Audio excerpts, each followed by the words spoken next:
자, 하나님의 말씀은 히브리서 13장 5절, 6절 말씀입니다. 히브리서 13장 5절부터 6절 말씀입니다. 우리 함께 합독하도록 하겠습니다. 돈을 사랑하지 말고 있는 바를 족한 줄로 알라. 그가 친히 말씀하시기를 내가 결코 너희를 버리지 아니하고 너희를 떠나지 아니하리라 하셨느니라. 그러므로 우리가 담대히 말하되 주는 나를 돕는 이시니 내가 무서워하지 아니하겠노라. 사람이 내게 어찌하리요 하노라. 아멘. 기도하겠습니다. 좋으신 아버지 감사합니다.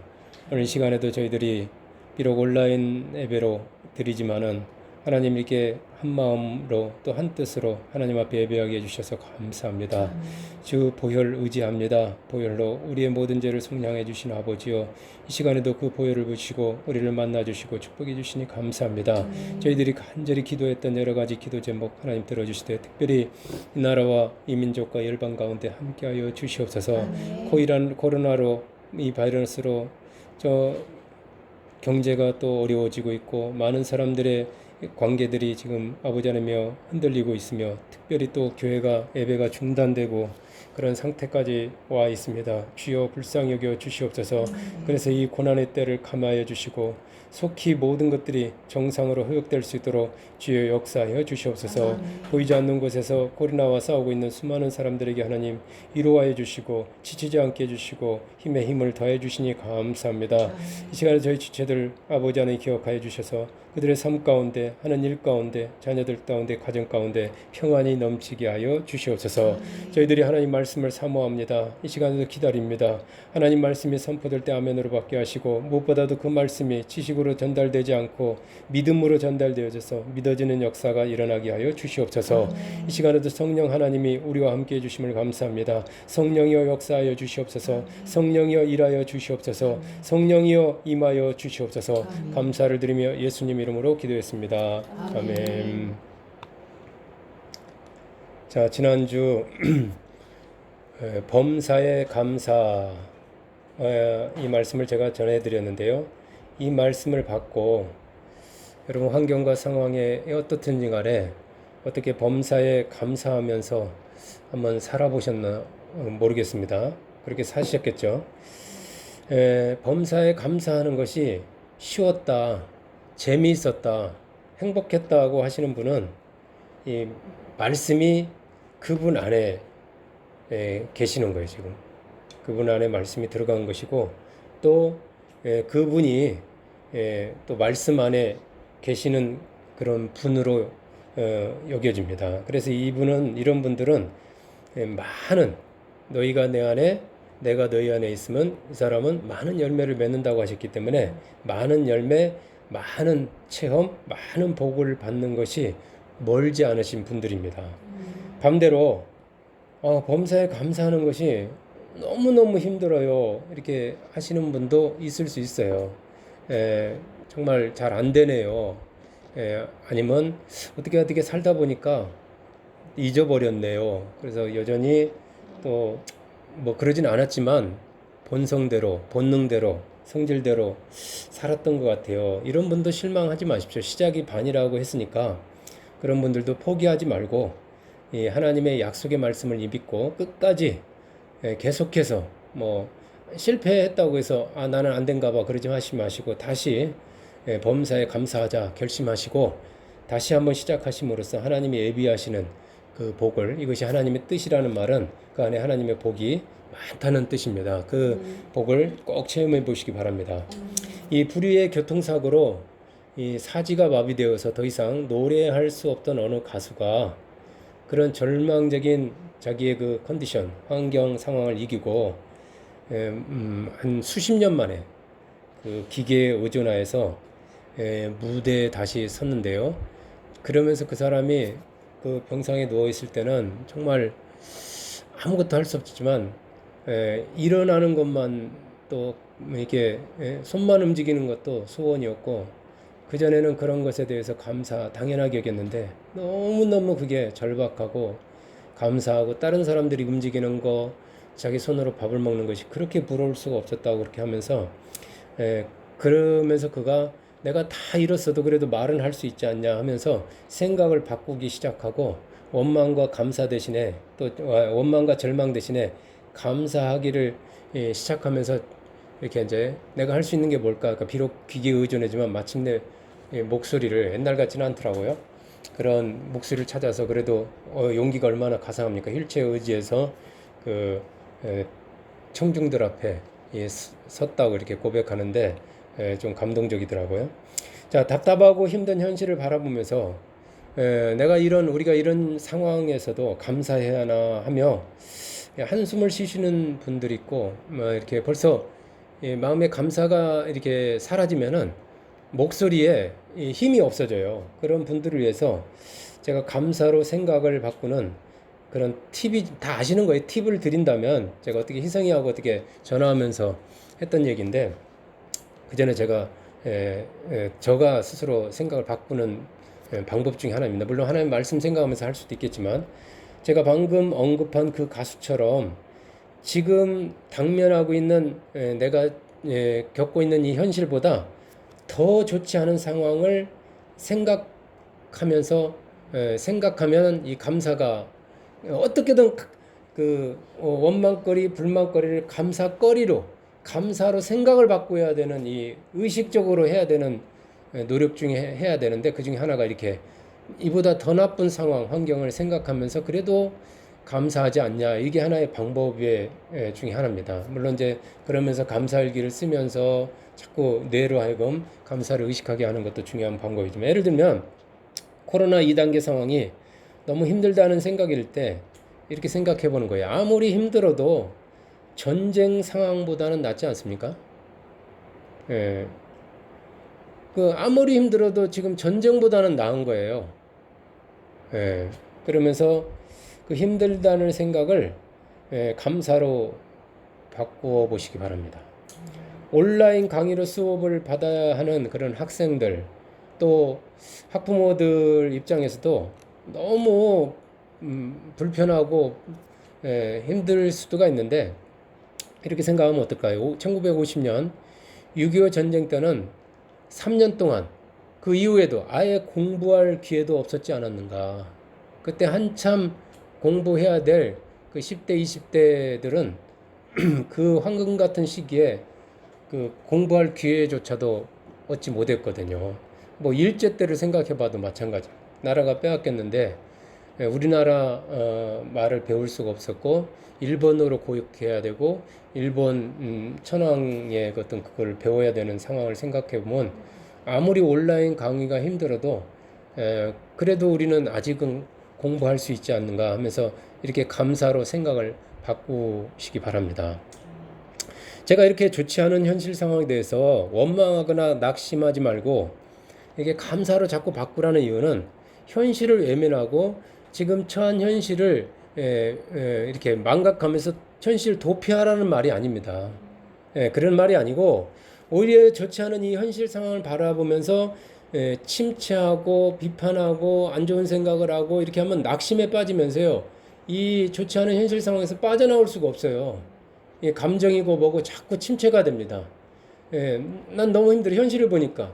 뭐 자녀를 보든 뭐를 보든 남편을 보든 뭐 경제적인 거를 자꾸 보면은 그러지 말고 그 상황에서 빠져나오시라고 제가 이렇게 그 현실 도피하라는 게 아니라 생각을 바꿔야 빠져나올 수가 있거든요. 사냥꾼의 올무에서 빠진 새가 그 올무에서 벗어나려면은 성경의 잠언에도 있잖아요. 너 스스로 그걸 빠져나오라고. 그게 감사거리를 바꿀 때 빠져나올 수 있어요. 온라인 예배를 드리는 것만 해도 마찬가지입니다. 코로나 극복을 위한 정부 시책에 맞서서 내가 차라리 300만 원 벌금을 내면 냈지 우리는 절대 예배를 포기 못해. 물론 그게 하나님 명령이라든가 여러 가지 이유는 있겠지만 나는 벌금 낼 거야 하면서 할 것이 아니라 지금이 전쟁 때라면 온라인 예배조차도 드릴 수 없어요. 전쟁이 벌어졌는데 어디서 온라인 예배 드립니까? 모여있는 것도 힘들 텐데. 그렇게 생각하면서 그래도 우리는 온라인 예배라도 드릴 수 있으니 감사하네 라고 생각을 바꾸시는 게 훨씬 유익한 것 같아요. 그렇게 자꾸 나는 못해 안 해 그러지 마시고요. 코로나 상황에서 불편하고 힘든 것만 생각하지 말고 지금 전쟁이 났다면 우리가 어떻게 해야 할까를 생각해 보십시오. 사실 전쟁 상태거든요, 지금 막. 보이지 않는 바이러스가 우리를 공격하고 있잖아요. 생각해 보시기 바랍니다. 임진왜란 당시에 아무 대비도 없는 상태에서 일본군이 갑자기 쳐들어왔을 때 당황해서 그냥 계속 그 일본군을 쳐다보면서 바라보면서 저들이 언제 물러가지? 물러가야 될 텐데 빨리 물러가야 우리가 농사도 짓고 이렇게 할 텐데 한다고 해서 그들이 물러갑니까? 그래서 하늘만 쳐다보거나 아니면 그냥 전쟁이 무섭고 두려워서 그냥 내가 무엇을 해야 되는지 생각도 못하고 깊은 산속으로 숨거나 물론 힘이 없는 백성들이나 연약한 아이들이나 이런 분들은 피해야 되겠죠. 근데 젊은 사람들은 마저 그래버리면 안 되죠. 아니면 선조 임금처럼 임금이란 말이 그 당시에 탑 리더 아닙니까? 탑 리더가 자기 혼자 살겠다고 백성과 수도를 버리고 한양을 버리고 의주로 가버리면 어떡합니까? 모든 지휘체계가 무너져 버리는데 리더가 도망가 버리면은 딴 사람들은 싸울 의지가 없어져요. 그런 사람들도 있지만 그 중에서도 처음에는 얼떨결에 당했지만 군인도 아닌 일반 백성 그런 신분으로 나라와 민족을 구하겠다고 이래서는 안 되겠다. 그냥 쇠사랑이라도 들고 곡괭이라도 들고 삽이라도 들고 낫이라도 들고 싸워야 되겠다 하면서 그 의병을 장이 가지고 기치를 드높이면서 우리 마을은 우리가 지켜야 되겠다. 그런 사람도 있었어요. 뭐 여기 우리 교회지만 뭐 스님들도 승병을 조직해가지고 평소에야 뭐 참선한다고 하면서 절에서 막 있으면 나라에 대해서 이렇게 뭐 기도만 하고 그런 사람들조차 푸년이 일어나서 싸우지 않았습니까? 예? 위기 앞에서는 그러면서 피를 흘렸고 그들도 계율이 있잖아요. 계율 살인하지 말라. 살인하지 말라고 했으니까 일본군 죽이지 말아야 되겠다. 이런 생각을 해야 되겠어요? 나라와 백성을 위해서라도 우리가 계율을 이게 중요하냐 하면서 그들도 무기 들고 싸웠는데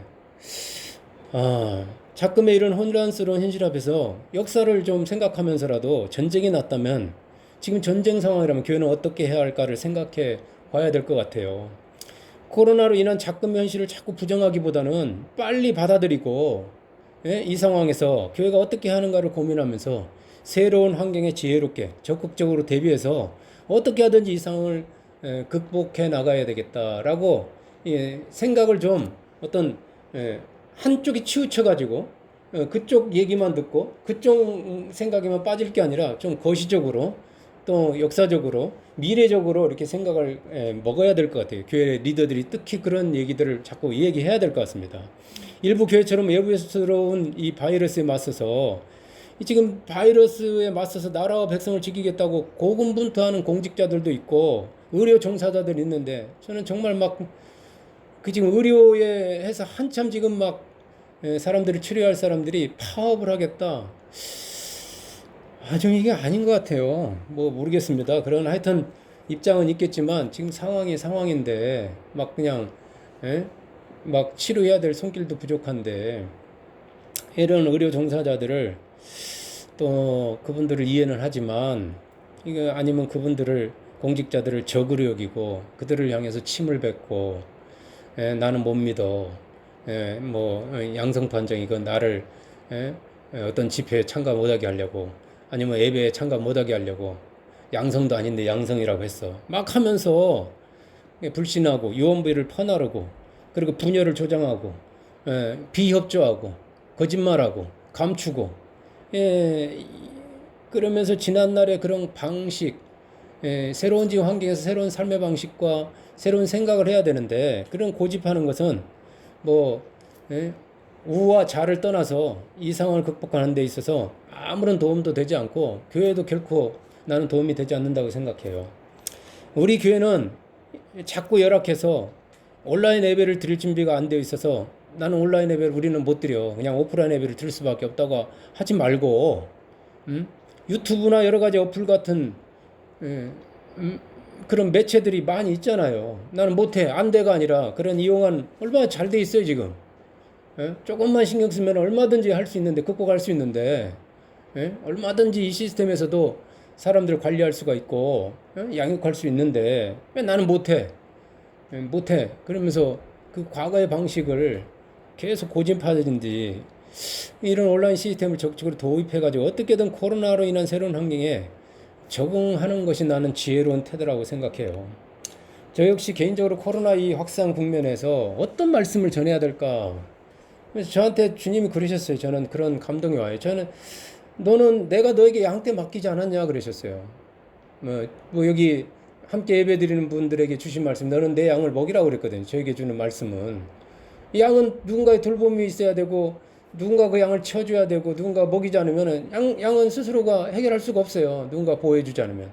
그래서 저는 여러분을 하나님 주님이 저에게 양떼를 맡겼기 때문에 그 양떼가 적든 크든요, 바른 길로 인도하고 지켜야 하는 주님의 양떼를 맡은 목사로서, 그게 목양이잖아요. 목사로서 나는 목양을 하라고 그랬지 다른 거라고 부르심을 받은 게 아니거든요. 나한테 정치하라고 한 것도 아니고, 물론 지금 내가 뭐 직장도 다니고 있지만서도 제 마음 가운데 항상 우선순위가 뭐고 주님의 명령이 무엇인지를, 주님이 뭐라고 했는지를 저는 간직하고 있기 때문에, 그런 양떼를 맡은 목사로서 목양을 해야 되는 자로서 어떻게 해서든 여러분들에게 힘을 주는 말씀을 전달해 주는 것이 제가 지금 해야 할 일임을 깨닫습니다. 제가 그래서 오늘 말씀의 제목은, 그래서 이 말씀도 뭐 반복이 됐던 또 했던 말씀이든 관계없이 이 말씀이 저에게 전달해 주라고 해준 말씀이기 때문에 제가 본문을 택했고, 오늘 말씀의 제목은 있는 바를 족한 줄로 알라입니다.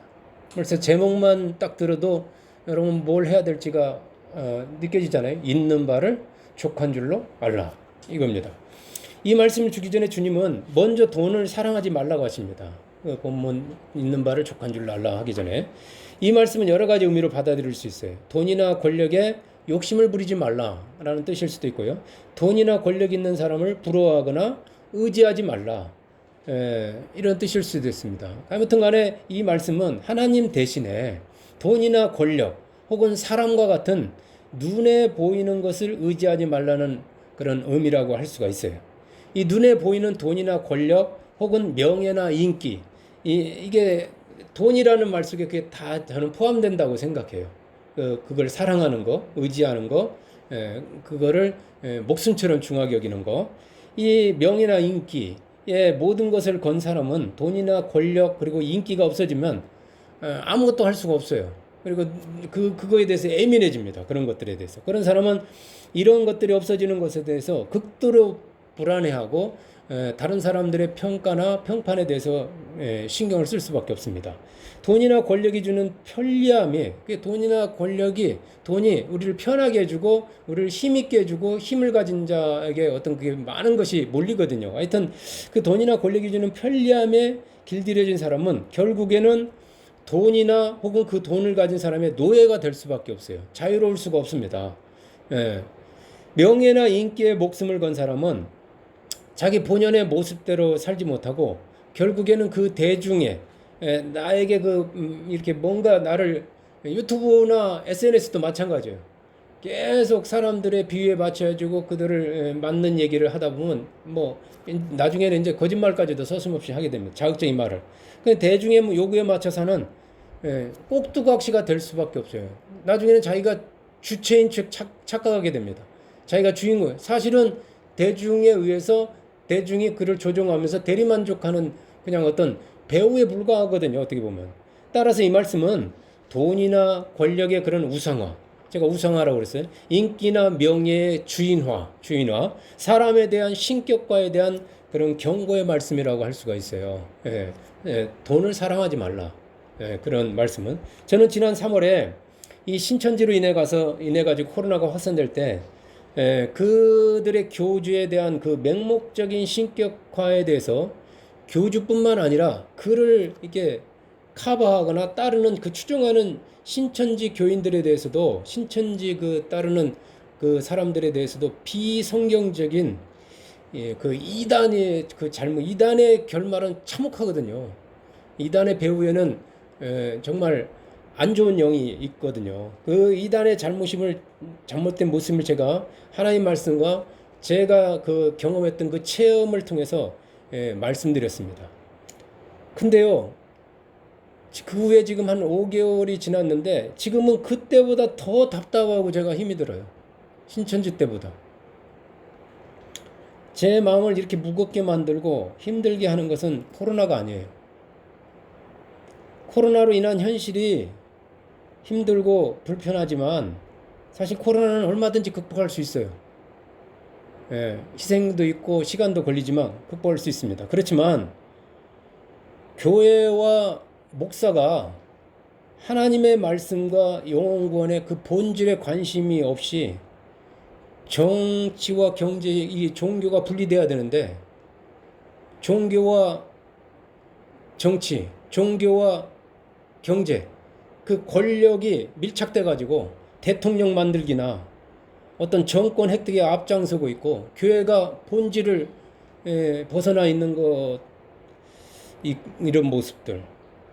그리고 교회는 이런 사람인 목사를 하나님이 죄인을 불러서 그 죄를 회개해주고 종으로 쓰는 그런 목사를 신격화하고 그리고 자기가 하나님이 된 것처럼 착각하고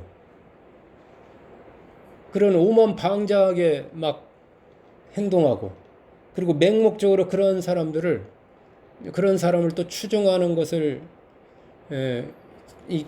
이단은 딱 드러나 있어요. 아, 저거 이단이다.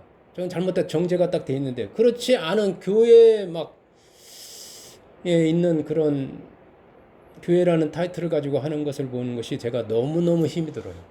이런 것들이. 저는 이런 상황에서 돈을 사랑하지 말라는 그 주님의 음성을 교회와 목회자들이 귀담아 들었으면 해요.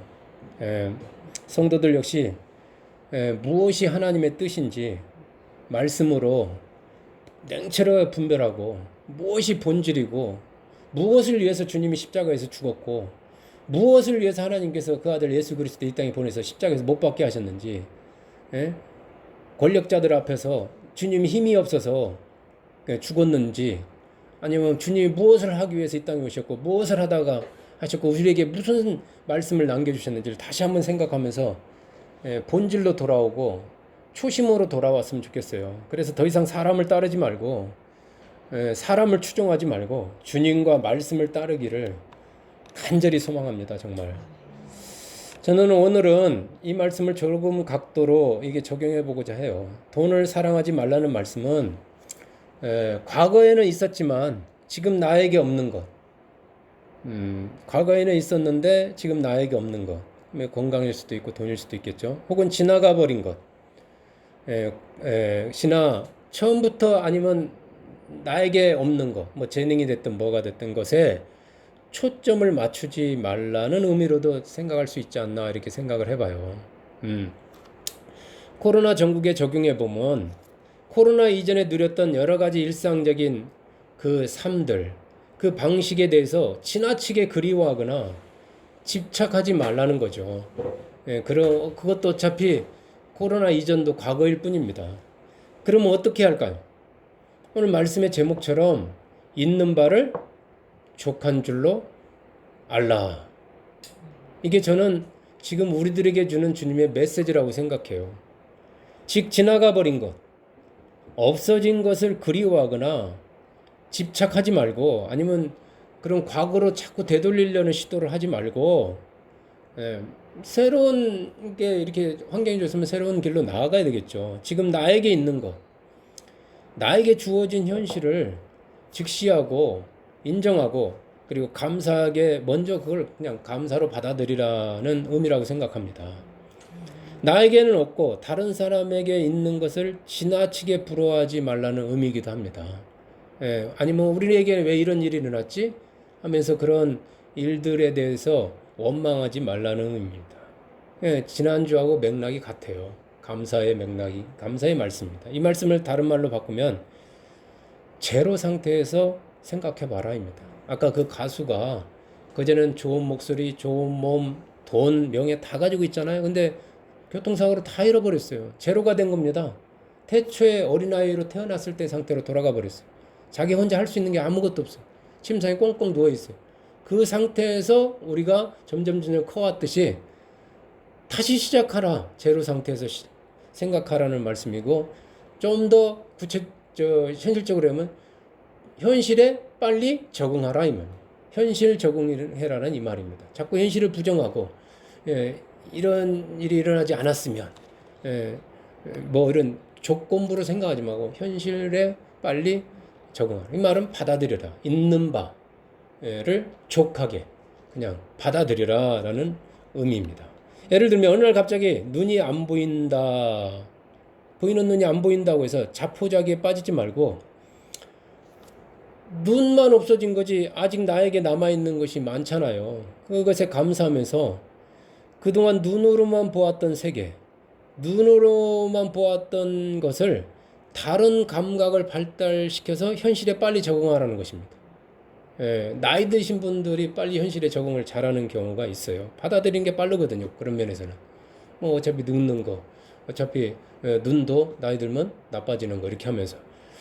저도 그랬거든요. 내가 눈이 점점 이렇게 노안이 오고 안 보이면 어떡하지? 젊을 때는 그러더라고요. 근데 지금은요, 이렇게 멀리 안 보여도 그냥 그대로 살아요. 예, 그러려니 하고. 사모님도 그렇죠? 우리 상상도 못 했었어요. 이렇게 뭐가 안 보인다는 게.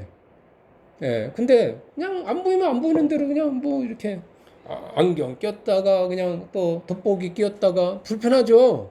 그 좋았던 눈이 그냥 그렇게 사는 겁니다. 이가 없으면 잇몸으로 산다는 말도 있잖아요. 갑자기 칠흑같이 깜깜한 동굴에 던져졌다. 그런 상황에 내가 버림받았다. 그러면 눈은 무용지물입니다. 있으나 마나입니다. 이럴 때는 그럴 때 당하거나 절망하지 말고 사라져버린 이 시각 대신 오히려 그럴 때는 눈을 감는 게 낫습니다. 눈으로 자꾸 뭘 보려고 하면 더 두려워지고 공포스러워져. 시각 대신에 우리에게 남아있는 청각 아니면 촉각 아니면 후각에 의존해야 됩니다. 그래서 그동안에는 이것들이 눈이 시각이 너무 강렬하다 보니까 주된 역할을 했는데 그때는 이제 청각을 청각이 예민해지겠죠. 자꾸 하다 보면 후각으로도 이제 이게 지금 짐승이 있는가 쏘고 있는가 청각 물소리가 어디 있는가 이걸로 더듬더듬 해두면서 거기서 생존해야 되는 겁니다. 그렇게 하다 보면은 그렇지 못한 사람은 갑자기 시각이 안 보이면 하루 만에 죽지만 빨리 적응하기 시작한 사람은 70일도 살 수 있어요. 동굴에서도. 나중에는 그게 익숙해집니다. 안 보이는 것도. 그래야 된다는 거예요. 이게 있는 바를 족한 줄 알라 이 말이. 그렇지만 이런 모든 것은 훈련이나 준비 없이 막상 닥치면 자신만의 힘으로는 정말 극복하기 어렵습니다. 만일에 양이 그렇다 하면은 우리는 양 같은 사람들인데 정말 막 양이라면은 그냥 막 가만히 있겠죠. 사자가 와도 뛸 생각도 못하고 그냥 그 자리에서 잡아먹힐 겁니다. 그럴 때는 누군가 나보다 먼저 체험했거나 먼저 산 선지자 아니면 목자 이런 도움이 있다면 훨씬 쉬울 것입니다.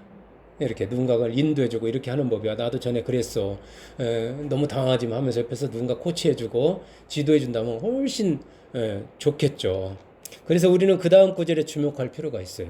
주님이 그걸 알기 때문에 우리가 양이라는 걸 알기 때문에 그래서요. 그가 그 다음 구절이 뭐예요? 그가 친히 말씀하시기를 내가 결코 너희를 버리지 아니하고 너희를 떠나지 아니하리라. 그런 상황이 됐기 때문에 돈이 다 떠나가고 사람도 떠나갔을 때 있는 바를 족한 줄 알라 하지 마. 그걸로 끝난 게 아니라 내가 너를 도와줄게. 내가 너와 함께 해줄게. 두려워하지 마. 이렇게 말씀해 주시는 분이 계시잖아요. 이 말씀은요. 여호수아 1장 5절에서 여호수아에게 주신 말씀이에요. 사실은. 여러분 여호수아 1장 5절 한번 찾아볼게요. 여호수아 1장 5절.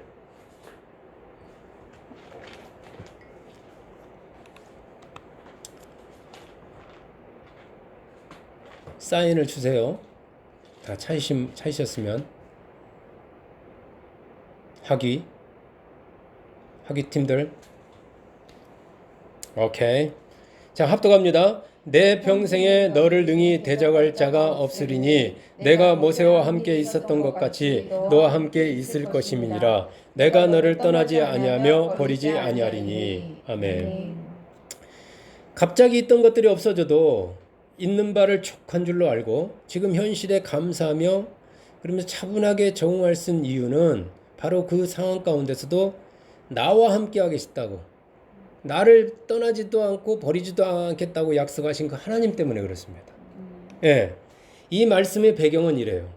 하나님의 위대한 그 능력의 종으로 그 40년 동안 광야에서 그것도 물 한 모금 나지 않는 물 하나 나지 어쩌다가 그냥 오아시스 뭐 만나기도 힘든 그런 광야, 그 최고로 열악한 그 뜨거운 추운 광야에서 이스라엘 백성들을 이끌던 모세가 죽었어요. 최고로 이 열악한 광야 환경에서 하나님의 대리자로서 든든하게 항상 그 자리를 지켜주고 항상 앞장서서 그 지팡이를 들고 전쟁 싸울 때도 아멜렉과의 전쟁에서도 언덕에 올라가며 그들을 위해서 격려하고 기도해줬던 모세. 그 또 물이 안 나오면 반석을 쳐서 물을 내줬던 그 모세.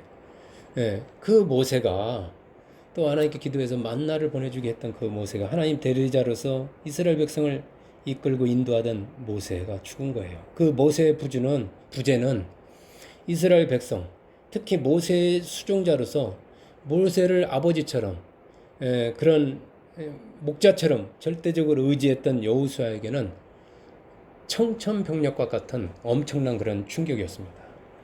이는 마치 눈과 입이 갑자기 기능 마비된 것과 같아요. 아무것도 안 보이고 지금 아무 말도 할 수가 없는 거예요. 척박한 광야에서 생활을 이렇게 견뎌내고 생존하는 데 있어서 절대적 존재였던 이 모세가 없는 이 작금의 현실에서 여호수아 스스로 무엇을 할 수 있는 것이 아무것도 없기 때문에 그래요. 모든 결정, 모든 판단, 모든 말씀은 다 모세를 통해서 내려왔거든요. 그에게는 모세와 같은 그런 리더십도 그리고 모세와 같은 능력도 지금 없습니다. 수많은 악재들을 극복하고 지금 광야를 지나서 아직도 갈 길이 멀거든요. 아직도 해결해야 될 문제가 산더미 같거든요. 그러면서 지금 300만이라는 이 백성들은 자기만 바라보고 있는 거예요. 여호수아만. 그 광야를 지나서 자기가 어떻게 하느냐에 따라서 지금 12지파가 4분 5열 수도 있습니다. 각각 따로 놀 수도 있고 깨져버릴 수도 있고요.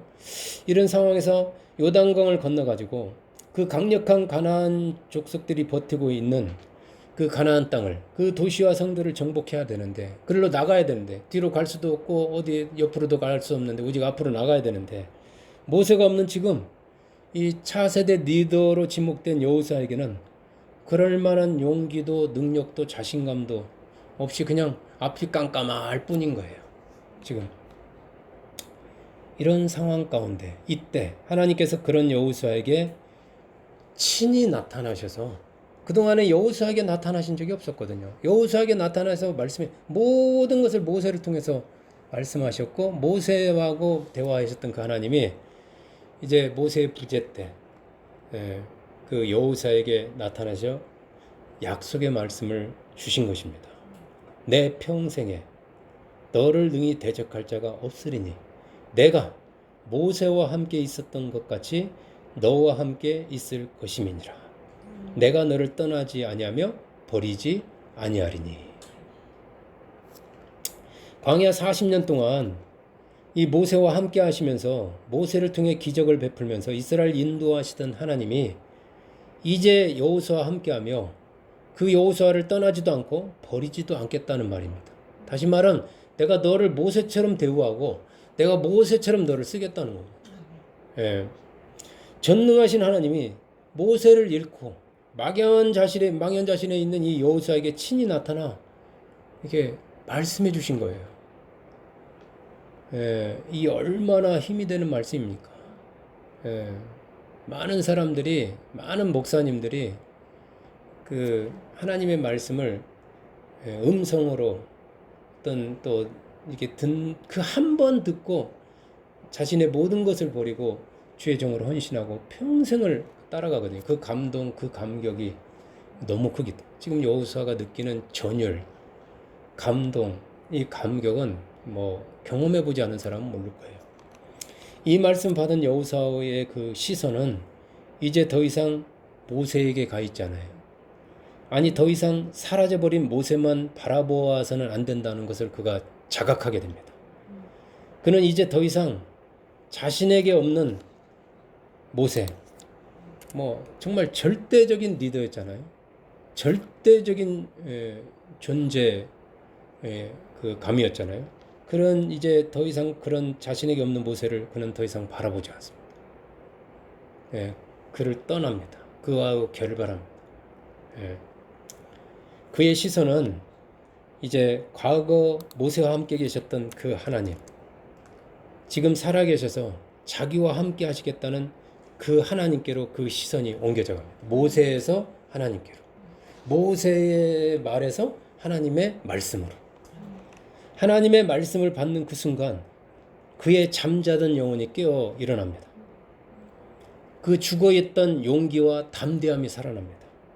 무기력 상태에 있던 온몸의 세포가 팽팽하게 긴장하면서 그 세포들이 그 막 아무것도 안 하고 있던 세포들이 생생하게 막 꿈틀꿈틀 살아나는 것을 느낍니다. 긴장감이 막 온몸에서 긴장감, 어떤 말로도 할 수 없는 어떤 뭐 이걸 저는 전투력이라고도 할 수 있는데 사기 막 이런 것이 올라옵니다. 더 이상 그 앞에서 저 넘실대던 요단강 뭐 그리고 그 단단한 여리고 이런 것들이 더 이상 무섭지 않습니다. 난공불락 그런 게 어딨어 이런 생각으로 그 먼저 여리고가 깨지기 전에 여호수아 안에 자리 잡고 있던 그 난공불락의 그 견고한 성이 부셔진 거예요. 말씀 하나로. 어디서 그런 용기와 담대함이 오는지 그를 지배했던 그 두려움이나 염려, 걱정은 온데간데 없어요. 그 안에 있던 두려움은 산산이 부서졌어요. 말씀 한마디에. 알 수 없는 힘이 저 배 밑바닥에서 단전에서부터 생수의 강처럼 물밀듯이 밀려 올라옵니다. 그는 이제 그를 지배했던 두려움을 떨쳐버리고 담대하게 이렇게 소리쳐요. 그 말씀이 오늘 제가 여러분하고 봤던 히브리서 13장 6절. 아까 5절 읽었잖아요. 6절이에요. 다시 히브리서 13장 6절로 돌아가 볼까요? 히브리서 우리 그 오늘 본문 하반절 2절 중에 나머지 말씀. 히브리서 13장 6절. 찾으셨죠? 다시 한번 합독합니다. 그러므로 우리가 담대히 말하되 주는 나를 돕는 이시니 내가 무서워 아니하겠노라. 사람이 내게 어찌하리요 하노라. 아멘. 그렇습니다. 우리를 일으키는 것은 눈에 우리의 그 깊은 심령을 일으키고 깨우는 것은 눈에 보이는 돈이나 권력이 아니에요. 그런 명예나 인기도 아닙니다. 그리고 어떤 사람도 아니에요. 하나님이 나와 함께 계셔서 한순간도 나를 떠나지 않고 버리지도 않고 평생에 지금부터 계속해서 너와 함께 나를 도와주시겠다는 그 약속의 말씀입니다. 그리고 그 말씀에 대한 나의 강력한 그 믿음입니다. 그 말씀이 막 믿어지는 거예요. 그 믿음입니다. 말씀에 대한 이 믿음이 우리를 일으킵니다. 이 믿음이 오는 순간 우리는 하나님이 주시는 그 엄청난 담대함을 갖게 돼요. 아니 우주 만물을 다스리시는, 여러분 우주 만물이 얼마나 넓고 복잡하고 수많은 문제가 많이 일어납니까? 그 우주 만물을 다스리는 그 하나님의 담대함이 그 순간에 나의 담대함이 됩니다. 저와 여러분의 담대함이 되는 거예요. 그 순간 우리를 지배했던 사람에 대한 두려움, 돈 가진 사람에 대한 부러움이나 무서움이 다 사라지고요. 어마어마한 평안함이, 샬롬이, 세상이 주는 그 평안이 아니라 주님이 주시는 그 평안이 우리의 심령을 지배하게 돼요. 나에게 없는 것을 바라보는 대신에 지금 나에게 있는 것, 나와 함께 계시는 그 하나님에 대해서 감사하면서 새로운 환경에 담대하게 맞설 용기로 충만해요. 사람이 내게 어찌하리요? 이 문제가 내게 어찌하리요? 이렇게 큰 소리 치게 되어 있어요. 큰 소리. 그렇게 커 보이던 현실 상황에 그 수많은 문제들이 하나의 먼지처럼 보이고요. 그동안 나를 짓누르던 그 두통거리들이 아무것도 아니게 돼요. 머리가 그냥 너무너무 맑아져 버려요. 자, 우리 한번 선포해 볼까요? 한번 이렇게 선포합시다. 주는 나를 돕는 이시니 내가 무서워하지 않겠습니다. 사람이 내게 어찌하리요? 코로나가 내게 어찌하리요? 코로나가 내게 어찌하리요. 시험이 내게 어찌하리요. 시험이 내게 어찌하리요. 경쟁률이 내게 어찌하리요. 문제가 안 되는 거예요. 아멘. 사랑하는 여러분, 돈도 떠나고 사람도 떠나요. 건강도 떠나고요. 젊음도 다 시들어집니다. 영원한 것은 아무것도 없어요. 이 땅에서. 이 땅의 것들은 잠시입니다. 예, 영원한 것이 아무것도 없어요. 그렇지만 세세토록 변하지 않고 있는 것은 오직 하나님과 하나님 말씀뿐입니다. 아멘. 그 하나님이 말씀하셔요. 영원토록 우리와 함께 하시면서 우리 편이 되어서 우리를 돕겠다고요. 아멘. 여러분, 이거면 충분하지 않습니까? 아멘. 이 말씀을 생각하면서 제가 돌아보았어요.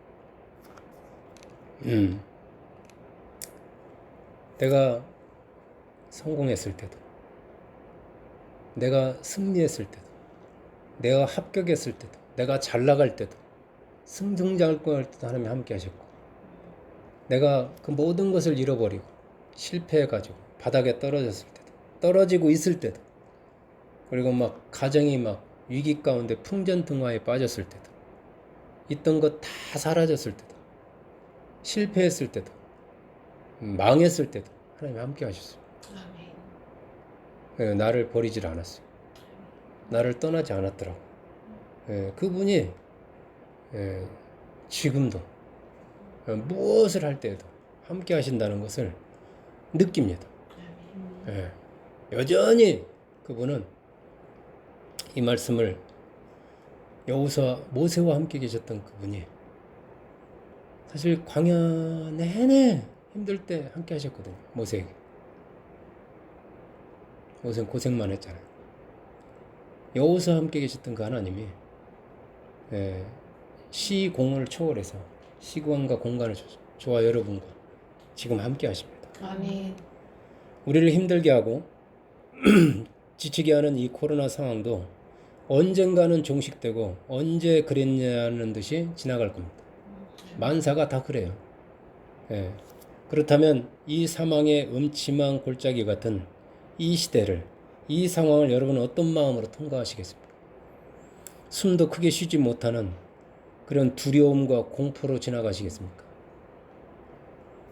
아니면 끊임없이 그 누군가를 원망하고 미워하면서 두고 봐라, 내가 힘을 가지면은 반드시 원수를 갚겠다는 그런 보복 심리로 독한 마음을 품고 지나가시겠습니까?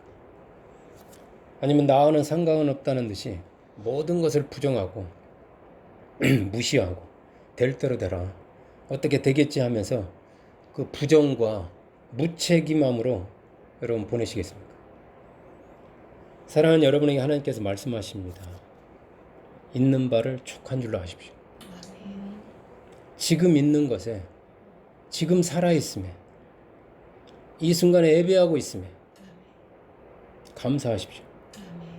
그리고 잠시 있다가 사라지는 그 눈에 보이는 돈이나 권력, 인기나 명예, 그리고 그런 것을 지금 가지고 있는 그 사람들에게 마음을 빼앗기지 마시고 영원히 나를 떠나지도 않고, 나라고 그랬어요. 하나님 나를 중요하지, 그 나를 떠나지도 않고 버리지도 않고 나와 함께 하시면서 나를 도우신 하나님께 시선을 고정하십시오. 아멘. 하나님이 함께하는 사람 부러워하지 마십시오. 하나님이 함께하고 있는 그 사람들의 그 복을 부러워하지 마십시오. 하나님이 여러분과 함께 하겠다는데 아멘. 왜 그런 사람을 부러워하고 그런 사람을 추종하고 그런 사람들한테 막 뭐 달라고 하고 그럽니까? 하나님이 너와 함께 하겠다는데, 나와 함께 하겠다는데, 나를 도와주겠다는데, 물론 그 사람들을 통해서 도와주기도 하지만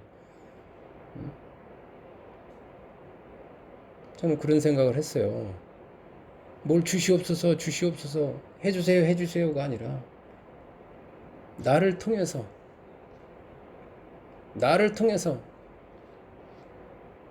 나누어 주십시오. 나를 통해서 일하여 주십시오. 뭘 주시오가 아니라 이렇게 기도가 좀 바뀌어야 되지 않나 그런 생각을 합니다. 여러분이 여러분과 함께하는 그 하나님, 여러분 도우시는 내 편이 되어서 나와 함께하시는 그 하나님께 시선을 고정할 때, 그리고 그 하나님을 바라볼 때 엄청난 담대함이, 엄청난 평안이, 아멘. 엄청난 분별력이, 어마어마한 지혜와 능력이 여러분에게 임할 겁니다. 아멘. 예. 여러분이 그 어마어마한 하나님의 복을 받아서 또 나누어주는 여러분 되시길 주님의 이름으로 축복합니다. 아멘.